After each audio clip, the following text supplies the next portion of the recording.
علی رسول اللہ اما بعد۔ محترم بھائیوں اور بہنوں، آج ہم نے 30ویں پارے کی تلاوت کی اور قرآن کی تکمیل ہوئی۔ یہ اللہ کا کلام ہم پر حق رکھتا ہے کہ اسے سال میں بار بار مکمل کیا جائے، ہو سکے تو 1 مہینے میں مکمل کر لیں، 20 دن میں، 10 دن میں، 3 دن اس کا میکسیمم ٹائم ہے تکمیل ختم کرنے کا۔ 3 دن سے زیادہ میں پورا قرآن پڑھنے سے اللہ کے نبی نے منع فرمایا ہے صلی اللہ علیہ وسلم۔ ہم نے نہ قرآن سنا اور پورا مہینہ ہم نے کوشش کی کہ قرآن کا خلاصہ بھی بیان کیا جائے۔ احباب مصروفیت کی وجہ سے چلے جاتے تھے، کچھ لائیو دیکھ لیتے، کچھ اپنے آسانی وقت پر دیکھ لیتے۔ آج جو ہم خلاصہ بیان کرتے تھے اس کی چند موٹیویشنل باتیں میں آپ کو بتانا چاہتا ہوں۔ مقصد یہ ہے کہ ہم صرف قرآن سننے والے نہ بنیں بلکہ قرآن کو سمجھنے والے بھی بن جائیں۔ جس دن امت قرآن کو سمجھنے والی بن گئی اور قرآن پر عمل کرنے والی بن گئی، اس دن کسی یہودی کو یہ ہمت نہیں ہوگی کہ وہ مسلمانوں کے علاقوں پر مسجد اقصیٰ پر قبضہ کر کے ظلم کرے۔ اصل وجہ ہی ساری یہ ہے کہ ہم نے قرآن کو سمجھا ہی نہیں۔ کسی نے تعویذ بنا کے گلے میں لٹکا لیا، کسی نے بیٹی کی شادی پر سر پہ رکھ دیا، کسی نے قسمیں اٹھانے کے لیے ہاتھ اوپر رکھ کے اس کی قسمیں اٹھائیں۔ قرآن کو ہم نے اپنی زندگیوں میں اور دنیا میں قائم ہی نہیں کیا۔ جنہوں نے اسے قائم اور نافذ کیا تھا وہ لوگ قرآن کو غالب کرتے تھے، اور انہوں نے پھر ایسا غالب کیا کہ آپ دیکھ لیں، سیدنا عمر کا دور ہے رضی اللہ تعالیٰ عنہ، اللہ نے بیت المقدس دیا۔ اس کے بعد صلاح الدین ایوبی کے دور میں پھر اللہ نے بیت المقدس عطا کیا۔ تو یہ تسلسل جاری ہے۔ پھر کوئی اللہ کا بندہ اللہ ایسا دے گا کہ جو انشاءاللہ قرآن پر عمل کرنے والا ہوگا اور اس کے ساتھ لوگ ہوں گے، تو پھر یہ اسلام غالب آ کر رہنا ہے۔ تو یہ تھوڑی سی چیزیں ہیں جی، اگر آپ چند منٹ دیں تو۔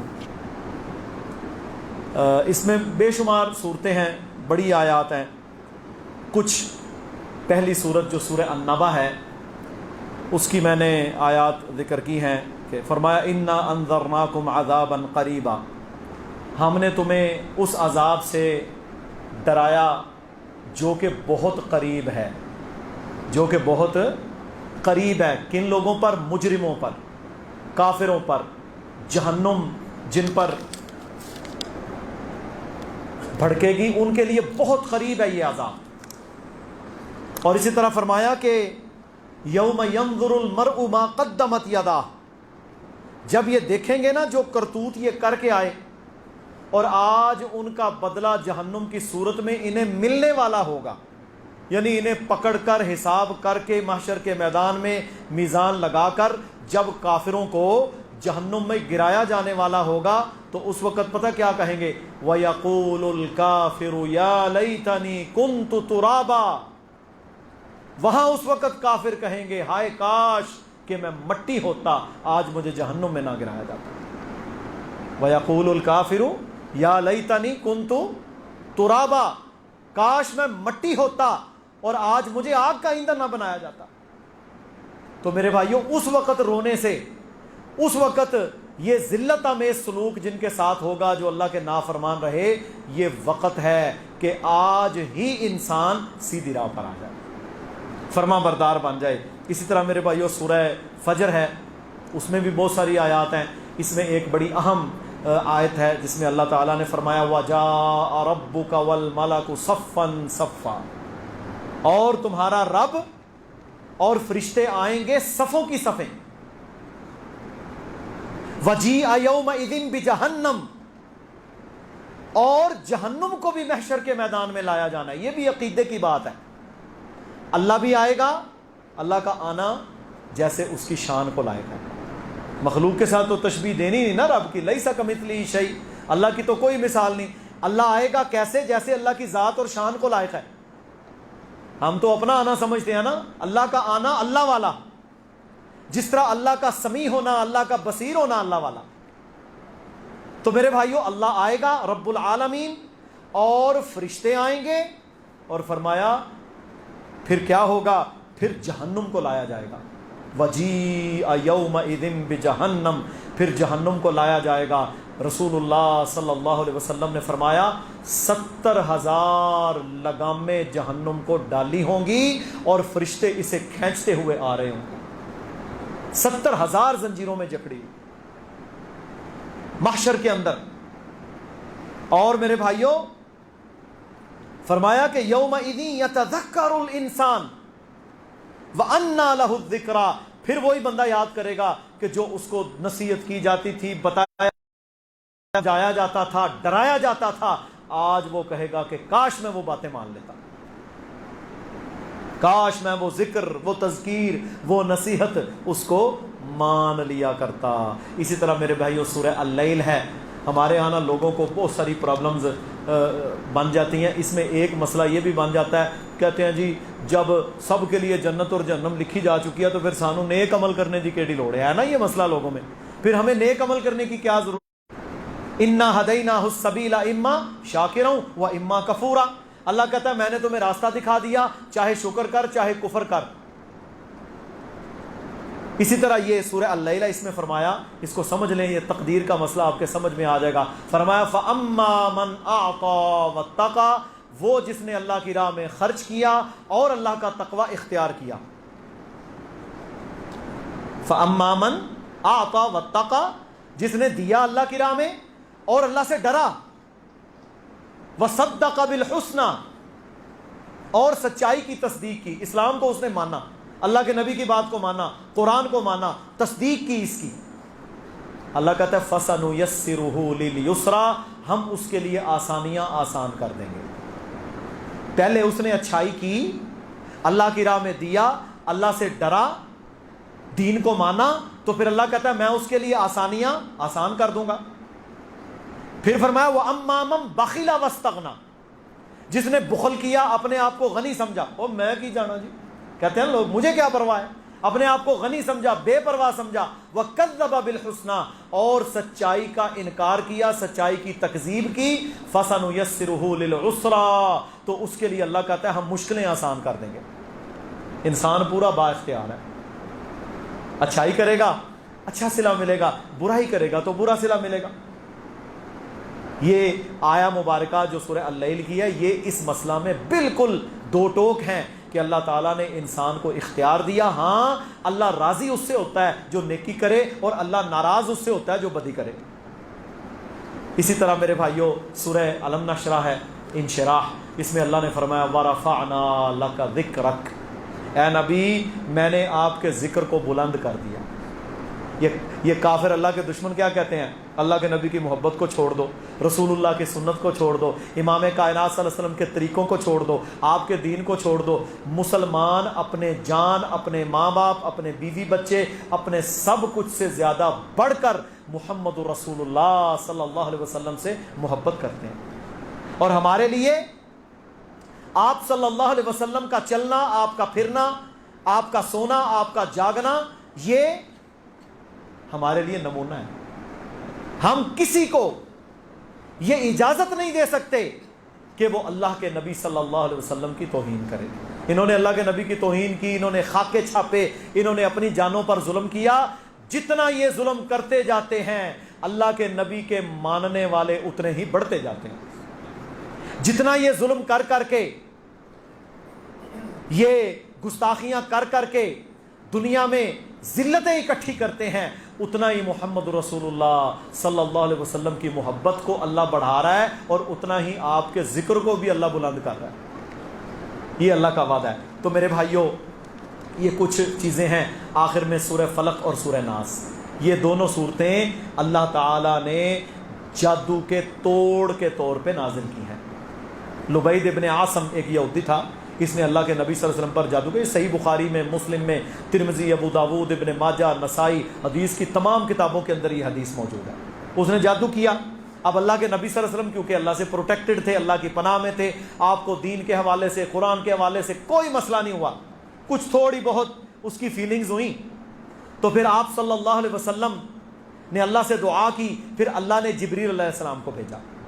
یہ دو صورتیں اللہ نے نازل ہی جادو اور نظر بد کے لیے کی ہیں، سورہ فلق اور سورہ ناس۔ ان دونوں کو پڑھیں، ان دونوں کا اپنے اوپر دم کریں، ساتھ سورہ اخلاص بھی ملائیں، انشاءاللہ دنیا میں کوئی جادو، کوئی چیز آپ کو نقصان نہیں پہنچا سکے گی۔ ٹھیک ہے، جب اللہ کے نبی صلی اللہ علیہ وسلم پر یہ عمل ہوا نا، دو فرشتے آئے، ایک طرف جبریل ہیں، ایک طرف دوسرا فرشتہ ہے۔ انہوں نے پوچھا جی آپ پر جادو ہے؟ فرمایا ہاں۔ پھر انہوں نے نبی صلی اللہ علیہ وسلم کو بتایا، پھر حضرت علی اور صحابہ کو آپ نے بھیجا، انہوں نے جا کر اس کنویں سے وہ کنگھی نکالی جس پر اس نے جادو کیا ہوا تھا۔ تو جادو میرے بھائیوں اور نظر بد کا لگ جانا یہ حق ہے۔ بعض لوگوں نے نا اس بات کا انکار کیا ہے، اس کا انکار نہیں کرنا چاہیے، یہ متفق علیہ حدیث ہے۔ ہاں لیکن رسول اللہ صلی اللہ علیہ وسلم پر جادو کا اثر نہیں ہوا، کیا اس نے ضرور ہے۔ پھر اللہ نے یہ صورتیں نازل کی اور ایک دم اللہ تعالیٰ نے جبریل علیہ السلام کو سکھا کر بھیجا جو آپ صلی اللہ علیہ وسلم کو کیا گیا۔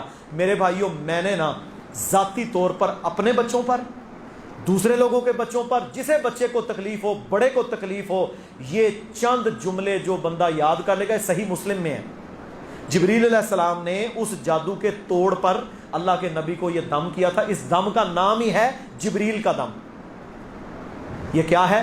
بسم اللہ ارقیکا، بسم اللہ ارقیکا، میں آپ کو اللہ کے نام کے ساتھ دم کرتا ہوں، من کل شیء یؤذیکا، ہر اس چیز سے جو ایذا دیتی ہے، ومن شر کل نفس، اور ہر نفس کے شر سے، او عین حاسد، اور حسد کرنے والی آنکھ سے، اللہ یشفیکا، اللہ آپ کو شفا عطا فرمائے، بسم اللہ ارقیکا، میں آپ کو اللہ کے نام کے ساتھ دم کرتا ہوں۔ یہ جبریل کا دم ہے، مسلم شریف کے اندر یہ موجود ہے۔ سارے میرے بھائی اور بہنیں، آپ کا بچہ بیمار ہو گیا، آپ کی بھینس کو مسئلہ بن گیا، کاروبار کو مسئلہ بن گیا، مسائل آ گئے ہیں، آپ یہ دم کریں، انشاءاللہ اللہ کے فضل و کرم سے سب مسئلے حل ہو جائیں گے۔ ساری بیماریاں جادو اللہ تعالیٰ کافور کر دے گا، ختم کر دے گا۔ یہ دم ضرور یاد کرنا چاہیے، یہ اسلحہ ہے مومن کا۔ اللہ تعالیٰ ہم سب کو سمجھنے کی اور عمل کرنے کی عمل کرنے کی توفیق عطا فرمائے۔ آخر میں قرآن کی فضیلت میں ایک حدیث ہی بیان کروں گا، پہلے بھی بیان کر چکا ہوں میرے بھائیوں اور بہنوں۔ صحیح مسلم شریف کے اندر یہ حدیث ہے، امام کائنات صلی اللہ علیہ وسلم کے بعد آپ کے خلیفہ سیدنا امیر المؤمنین عمر بن الخطاب رضی اللہ تعالی عنہ کا دور خلافت ہے، اور آپ رضی اللہ تعالی عنہ سفر میں کسی جگہ پر گئے، دیکھا کہ آپ کا بنایا ہوا مکہ کا گورنر جن کا نام تھا نافع بن عبد الحارث رحمہ اللہ، تابعی تھے یہ، وہ ایک جگہ تھی، اس جگہ پر سفر میں تھے، حضرت عمر سے ملاقات ہوئی۔ حضرت عمر نے پوچھا اے نافع آپ کہاں؟ کہا جی مجھے کوئی کام تھا، میں یہاں آیا ہوں۔ فرمایا مکہ مکرمہ اسلام کے بڑے شہروں میں سے شہر ہے، آپ اسے اکیلا چھوڑ کر آئے ہیں، مجھے یہ تو بتائیں آپ نے اس کا قائم مقام کسے بنایا؟ دیکھیں جب گورنر جاتا ہے، آپ کے بھی اگر صدر باہر گیا ہو تو پیچھے سے آپ کا جو سینٹ کا چیئرمین ہوتا ہے وہ صدر ہوتا ہے، قائم مقام کوئی نہ کوئی تو ہوتا ہے۔ تو حضرت نافع نے فرمایا جی میں نے ابن ابزا کو مکہ کا گورنر بنا کے آیا ہوں میں۔ حضرت عمر نے فرمایا اے نافع آپ ابن ابزا کو مکہ کا گورنر بنا کر آ گئے جو میرا آزاد کردہ غلام ہے؟ آزاد کردہ غلام، ہمارے ہاں جن کو بندے کچھ نہیں سمجھتے، فرمایا وہ میرے آزاد کردہ غلام کو آپ مکہ مکرمہ کا قائم مقام گورنر بنا کر آ گئے ہیں، یہ آپ نے کیا کیا؟ تو میرے بھائیوں حضرت نافع بن عبد الحارث نے آگے سے جواب کیا دیا، فرمایا یا امیر المومنین انہو قارئ لکتاب اللہ وعالم بالفرائض، وہ اللہ کی کتاب کا قاری حافظ ہے اور اس کے احکامات کا عالم ہے۔ کتنی خوبیاں، پہلا وہ قرآن کا حافظ ہے، اس کا قاری ہے اور اس کے احکامات کا عالم بھی ہے۔ امیر المومنین میں اس لیے اسے مکہ کا گورنر بنا کے آ گیا ہوں۔ کوئی میرے بھائیوں پولیٹیکل سائنس کی ڈگری نہیں پوچھی، قرآن اور قرآن کا علم۔ اچھا جب حضرت عمر نے یہ باتیں سنی نا تو پتہ کیا فرمایا؟ فرمایا تو پھر سنو، میں نے بھی اللہ کے نبی سے سنا تھا صلی اللہ علیہ وسلم، ان اللہ یرفع بہذا الکتاب اقواما، اللہ تعالیٰ اس کتاب کی وجہ سے قوموں کو اونچا کر دیتا ہے۔ اللہ تعالیٰ اس کتاب پر عمل کرنے والی قوموں کو اونچا کر دیتا ہے، وَيَضَعُ بِهِ آخَرِينَ، اور جو اس کا انکار کرتے ہیں انہیں ذلیل کر دیتا ہے۔ یہ قرآن کی فضیلت ہے۔ قرآن کو جو مانے گا، قرآن کو جو پڑھے گا، قرآن کو جو اپنائے گا، قرآن کو جو ساتھ رکھے گا، قرآن کو جو سینے سے لگائے گا، قرآن پر جو عمل کرے گا، قرآن اسے دنیا میں بھی اونچا اٹھا دے گا، آخرت میں بھی اونچا اٹھا دے گا۔ اللہ رب العالمین ہمیں کتاب اللہ کے ساتھ محبت کرنے کی توفیق عطا فرمائے۔ اللہ تعالی ہمیں کتاب اللہ کو حرز جان بنانے کی توفیق عطا فرمائے۔ اللہ تعالی اس کتاب کو ہمیں پڑھ کر عمل کرنے کی توفیق عطا فرمائے۔ اور میرے بھائیوں، دعا کریں کہ اللہ رب العزت ہم سب کو قبولیت عطا فرمائے۔ اللہ رب العالمین ہمارے بھائی قاری عاطف کو برکت عطا فرمائے، جس نے اتنی محنت کے ساتھ قرآن پڑھا سنایا۔ اللہ سننے والے کو برکت عطا فرمائے، ان کا قبول فرمائے۔ اللہ تعالیٰ پڑھنے والوں کے عمل کو قبول فرمائے۔ اللہ میری بہنوں کے عمل کو قبول فرمائے۔ اللہ میرے بھائیوں کے عمل کے قبول فرمائے۔ اللہ تعالیٰ ہمارے قیام کو، ہمارے صیام کو، ہمارے صدقوں کو، ہماری زکاتوں کو، ہمارے نیک اعمال کو، ہماری تسبیحات کو، ہمارے اعتکاف کو اللہ قبول فرمائے۔ اور اللہ تعالیٰ ہمیں ریاکاری سے محفوظ فرمائے۔ اللہ تعالیٰ ہمارے اعمال کو اعلیٰ مقام عطا فرمائے۔ اللہ ہمیں ان اعمال کو جاری رکھنے کی توفیق عطا فرمائے۔ یا اللہ مسجد اقصی کی حفاظت فرما۔ یا اللہ فلسطین کے مسلمانوں کی حفاظت فرما۔ یا اللہ غزہ کے مسلمانوں کی حفاظت فرما۔ یا اللہ امت مسلمہ کو غیرت مند لیڈر عطا فرما۔ امت مسلمہ کو اتحاد عطا فرما۔ امت مسلمہ کو جہاد عطا فرما۔ امت مسلمہ کو غیرت عطا فرما۔ یا اللہ کشمیر کے، فلسطین کے جہاں جہاں مظلوم مسلمان ہیں، یا اللہ ان کی مدد فرما۔ یا اللہ مسجد اقصی کو آزادی عطا فرما۔ یا اللہ یہودی پلیدوں کے چنگل سے اسے آزاد عطا فرما۔ یا اللہ ہمیں زندگی میں اس مسجد میں نماز پڑھنے کا موقع عطا فرما۔ یا اللہ اس میں نماز پڑھنے کا موقع عطا فرما۔ یا اللہ جو ظالم ہیں ان کو ظلم سے روک۔ یا اللہ امت مسلمہ کو خیر پر جمع فرما۔ یا اللہ ہم نے جو نیک اعمال کیے ہیں یا اللہ انہیں قبول فرما۔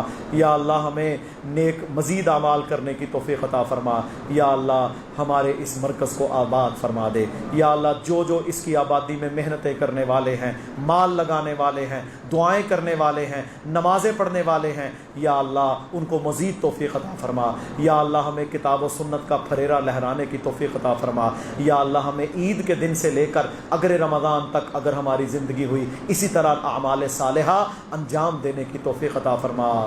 ربنا ظلمنا انفسنا وان لم تغفر لنا وترحمنا لنكونن من الخاسرین۔ ربنا آتنا فی الدنیا حسنہ وفی الآخرۃ حسنہ وقنا عذاب النار۔ اللہم انک عفو کریم تحب العفو فاعف عنا۔ یا اللہ ہماری ماؤں بہنوں کے اعمال بھی قبول فرما۔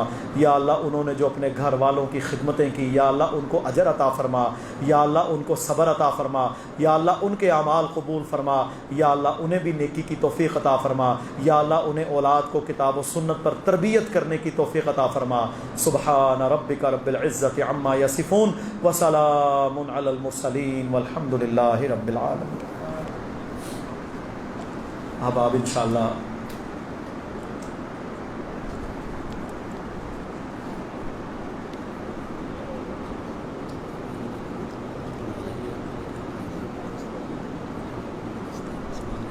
انشاءاللہ ہم نماز وتر ادا کریں گے، اس کے بعد ضیافت ہے، پھر آپ جائیں گے۔ جزاک اللہ خیر۔ ہاں آگے کا